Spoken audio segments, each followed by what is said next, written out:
여러분 안녕하세요. Hi guys. 오늘 발표를 맡게 된 유선미라고 합니다. 반갑습니다. 오늘 저는 세부적인 정보를 꼼꼼하게 전해드리기보다는 제가 1년 동안 워홀을 어떻게 보냈는지 제 스토리를 간략히 적었고 여러분들이 어떤 컨셉으로 워홀을 시작하면 좋을지 자료를 많이 구해왔어요. 그래서 저의 스토리를 즐겁게 들어주시고 조인을 해주시면 됩니다. 그러면 발표를 시작할 건데요. 발표는 저 셀리에 대한 순서로 시작을 하고 왜 제가 뉴질랜드에 오게 되었는지 그리고 여러분이 오시면 어떤 걸 즐길 수 있는지 워홀 이후의 제 삶의 변화 마지막으로 어떻게 하면 성공적인 워홀을 1년 동안 보낼 수 있을까 이 순서로 진행을 하도록 하겠습니다. 제가 가장 좋아하는 뉴질랜드 남섬 여행지 테카포 호수인데요. 딱 봐도 뉴질랜드의 바이브가 많이 느껴지지 않나요? 이 사진으로 시작을 해볼 거고요. 저는 진취적이고 목표 지향적인 성격이고요. 여기 와서 별명도 얻었는데 오클랜드 불도저라는 별명도 얻었어요. 그래서 제 목표를 세우고 제 인생을 소중하게 여기는 그런 한 사람입니다. 여러분의 인생도 워홀을 통해서 소중하게 간직을 하셨으면 좋겠고요. 그 과정에 제가 좀 도움이 되었으면 좋겠습니다. 그럼 전 왜 뉴질랜드에 왔을까요? 저는 한국에서 치과위생사로 5년간 일을 하고 있었는데요. 3년차가 되던 어느 날 저와 같은 직장 동료가 뉴질랜드 워홀 준비를 한다는 걸 알게 되었어요. 그래서 동료가 준 정보를 통해 한국에서 워킹홀리데이 비자를 받고 뉴질랜드에 보조로 일을 했다는 그 정보를 얻게 되었죠. 그래서 나도 할 수 있겠다. 자신감 있게 결정을 했고 결정을 한 뒤에 영어학원을 등록을 하고 비행기표를 끊고 하는데 1년이 채 걸리지 않았습니다. 결정하는 건 어렵지 않았어요. 전 한국에서 5년 동안 치과위생사로 근무를 했었고 2019년 5월에 뉴질랜드에 입국을 했습니다. 한국의 오래된 건강보험 제도와 여자들의 병원에서의 전쟁 때문에 전 많이 지쳐 있었고 자유로운 분위기의 직장 문화를 누려보고 싶었고 그리고 제 치과위생사로서의 커리어를 좀 세계로 넓히고 싶었어요. 그래서 뉴질랜드 보조로 잡을 지원을 했고 여러 번의 시도 끝에 결국 성공을 했습니다.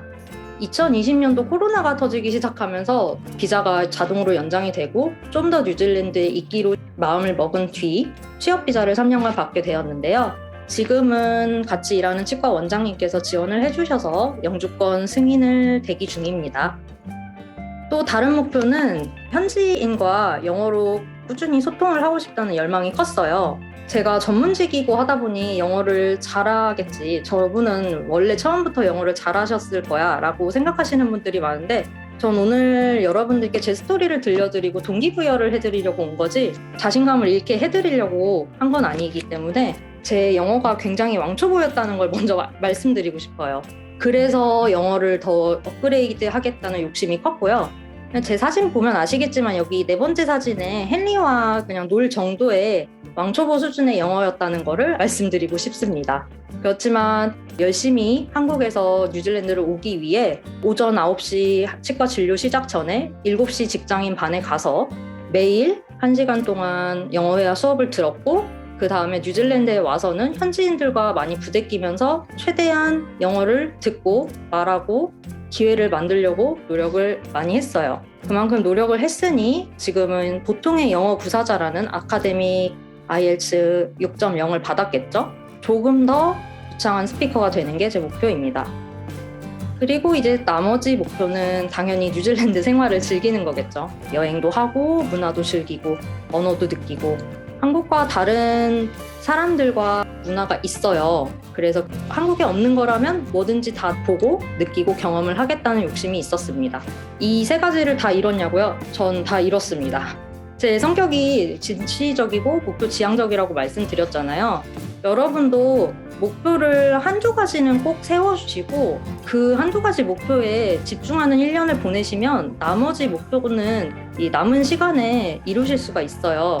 그래서 저는 아무래도 일적인 커리어 성취와 영어가 목적이었기 때문에 그 두 가지에 집중을 한 결과 남은 시간에는 뉴질랜드를 즐길 수 있는 여행의 시간이 주어졌습니다. 여러분도 어떤 목표와 어떤 컨셉을 가져가실지를 한번 곰곰이 생각을 해보시길 바래요. 그럼 여러분께서 이런 뉴질랜드의 자연을 즐길 수 있는 방법은 뭐가 있을까요? 구글에 쳐보시면 많은 여행지들이 추천이 뜰 거예요.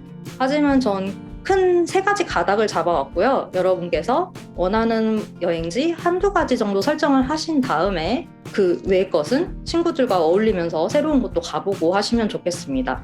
여행을 다니는 게 생각보다 쉽지 않거든요. 왜냐하면 친구들과 시간도 맞춰야 되고 돈도 모아야 되고 하기 때문에 꼭 가고 싶은 여행지가 있다면 한 두 군데는 시기까지 정해 오셔서 어떤 컨셉으로 여행을 할지, 예쁜 사진은 어떻게 남길지 한번 생각을 해보시고 오세요. 크게 아웃도어 액티비티와 자연, 언어와 문화를 즐기는 방법으로 나눌 수 있는데요. 뉴질랜드는 야외 활동이 정말 많아요. 이제 보시면 아시겠지만 번지점프, 레비스 스윙, 캠핑, 그리고 루지도 있어요. 한국에도 이런 것들은 많이 있는데 뉴질랜드의 나라 특성상 지형이 크고 화산 지형이 발달해 있기 때문에 여행을 하실 때 한국에서 보지 못하는 스팟들을 많이 볼 수 있어요.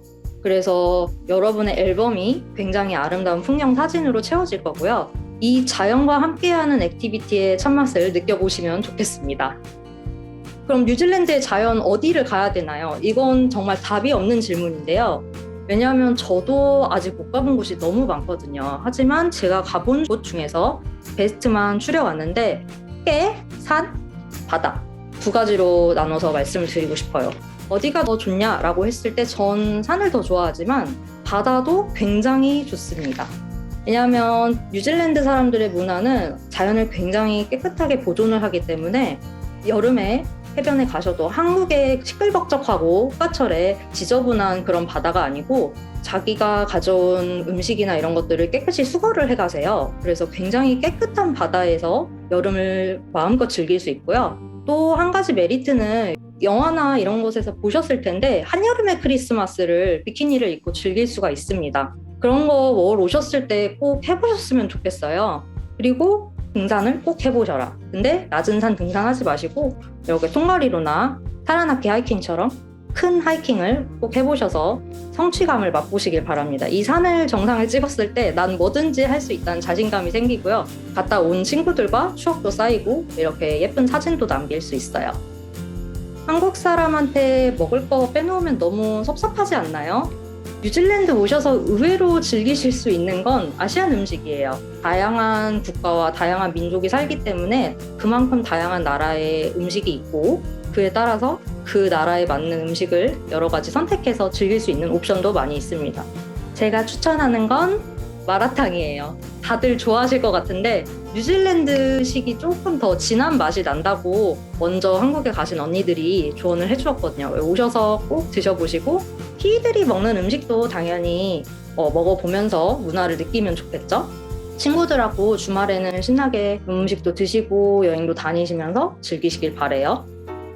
그럼 제 삶의 변화는 어땠을까요? 전 크게 세 가지로 나눌 수 있는데 첫 번째 자아탐구 시간을 가졌다는 거, 그리고 그를 통해 제 멘탈이 굉장히 단단해지고 더불어 신체적으로 건강해졌다는 거, 이 세 가지를 말씀드리고 싶어요. 제가 굉장히 야심 있는 ENTJ 여성인데요. 여러분 MBTI를 제가 다 알 수는 없지만 궁금하네요. 본인 MBTI 성격에 따라서 본인의 월 스토리를 만드셨으면 좋겠는데 전 워낙 목표 지향적인지라 제가 뭘 원하는지, 뭘 싫어하는지, 뭘 좋아하는지 그런 것들을 1년 동안 자아성찰을 통해서 많이 탐구를 할 수가 있게 되었습니다. 또 워홀을 하게 되면 뉴질랜드란 나라가 10시간 거리잖아요, 한국에서. 그래서 멀리 떨어진 곳에서 가족과 친구들과 떨어져 있는 시간 동안 외로운 감정도 느낄 수는 있겠지만 이 과정 속에서 나를 굉장히 객관적으로 볼 수가 있어요. 그래서 여러분은 나도 그동안 몰랐던 나를 알게 될 수가 있습니다. 좀 화나는 일도 있고 정말 행복한 일도 있고 그래요.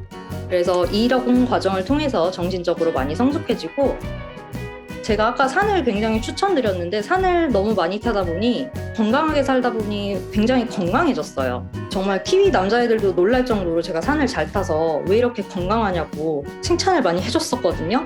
아무래도 한국에서는 오버타임 진료에 제가 치과의생사로서 일이 너무 많이 힘들다 보니 체력적으로 지치는 경우가 많았는데 뉴질랜드에 와서 키위들의 삶을 조금씩 배우고 조금씩 제 바이오리듬을 찾아가면서 워라밸을 지키는 삶을 살다 보니 아마 조금씩 건강을 회복한 게 아닐까 싶습니다. 벌써 마지막 파트로 들어왔는데요. 마지막 파트는 여러분께서 워킹홀리데이 생활에 기록을 꼭 하셨으면 좋겠다는 거예요. 그게 어떤 형태로든 말이죠. 내가 보는 다이어리에만 개인적으로 적지 마시고 전 공식적인 자리에 꼭 한번 본인을 내보이셨으면 좋겠어요. 그게 어떤 수단이라도 상관이 없고요. 그게 저는 이 두 가지 활동이었죠. 블로그와 워킹홀리데이 통신원 활동이었어요. 이건 전혀 카페 홍보가 아니고요. 제가 글 쓰는 걸 워낙 좋아하다 보니 공식적인 자리에 제 글을 알리고 싶더라고요. 그래서 지원을 우연히 하게 되었고 열심히 활동을 한 결과 최우수상을 받았습니다. 여러분도 하실 수 있어요. 왜냐하면 저와 활동하신 뉴질랜드 김정윤님 같은 경우도 꾸준히 활동을 하신 것만으로 장려상을 받으셨어요. 나중에 취업 때 좋은 스펙이 될 수 있으니 꼭 한번 도전해 보셨으면 좋겠어요. 블로그는 제 직업이 치과위생사다 보니 한국의 치위생사 선생님들께 어떻게 공유를 드릴 수 있을까 많이 고민을 하다가 제 치과 일기를 공유를 한 결과 벌써 3년째 블로그를 운영하게 되었어요. 치과 구직하는 방법, 일하면서 힘든 점, 그리고 뉴질랜드 치과 문화, 일기 형식으로 두루두루 적고 있고요. 그 과정에서 이제 치과 선생님들께 많이 연락도 오고 저의 일기가 공유하는 일기장이 되었습니다. 또 꼭 나는 글을 쓰는 게 너무 어렵다, 지루하다 하시는 분들은 재미있게 요즘 젊은 감성으로 인스타그램이랑 유튜브를 해보시면 좋겠죠. 요즘 퍼스널 브랜딩이 경쟁력인 시대잖아요. 그래서 여러분이 여러분의 월 스토리를 경쟁력을 갖춘 사람이 되기 위해선 어떤 자리에든 기록을 꼭 해줘야 된다고 생각을 해요. 좀 용기 내셔서 기록을 해보시고 다른 사람한테 본인의 이야기를 알리셔서 새로운 세상을 여셨으면 좋겠습니다. 마지막으로 정보를 많이 얻었던 사이트는 이 두 사이트인데요. 차이점은 외교부 워킹홀리데이 인포센터 같은 경우는 통신원분들이 그동안 오래 남겨주셨던 자료가 있기 때문에 젊은 감성에 톡톡 튀는 글들이 많고요. 두 번째, 따뜻한 남쪽 나라 같은 경우는 한국인들의 커뮤니티예요. 그래서 작은 질문을 올려도 바로바로 답변을 해주십니다. 저는 옷 수선집이 어디예요? 시계는 어디서 고쳐요? 이런 것도 많이 물어봤는데 바로바로 실시간으로 답변을 해주시더라고요. 그래서 굉장히 도움을 많이 받았던 두 카페입니다. 저는 여러분이 성공적인 워홀을 보내셨으면 좋겠고 이렇게 여러분에게 말을 할 수 있는 것도 제가 그동안 기록을 해왔던 힘이에요. 그리고 이 카페에서 도움을 주시는 이런 통신원분들도 본인의 스토리를 그동안 기록을 해주셨기 때문에 여러분께 도움을 드릴 수 있는 거고요. 여러분도 여러분의 이야기를 만드셔서 저에게 공유를 많이 해주셨으면 좋겠네요. 그러면 오늘 발표는 이상으로 마치도록 하고요. 감사합니다.